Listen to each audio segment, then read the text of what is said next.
আসসালামু আলাইকুম প্রিয় দর্শকবৃন্দ, আজ আমার সামনে রয়েছে শাহান আক্তার।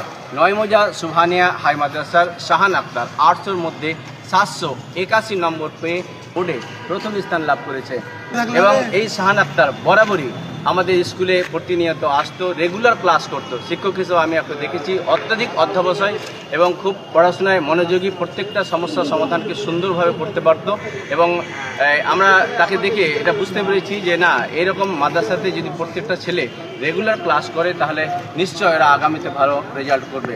নয়মোজা সুবহানিয়া হাই মাদ্রাসা সুজাপুর মালদা থেকে প্রায় 100 বর্ষ প্রাচীন এই মাদ্রাসা থেকে বরাবরই বোর্ডে স্থান করে থাকে এবং সেই স্থানের ধারা অব্যাহত রেখেছে আমাদের শাহান আক্তার। ক্লাসে পড়াশোনা করে সুন্দর একটা রেজাল্ট উপহার দিল। এটা আমাদের বিশ্বাস এবং প্রত্যয় বাড়াচ্ছে যে স্কুলে সুন্দর পড়াশোনা হয়। এরকম সুবহানিয়া হাই মাদ্রাসাতে সুন্দর পরিবেশ রয়েছে এবং আগামী দিনে আরও আমরা সুন্দর সুন্দর প্রতিভা পাবো এই আশা রাখছি। এই শাহান আক্তারের জন্য আমাদের রইল অসংখ্য শুভকামনা এবং শুভেচ্ছা। ধন্যবাদ।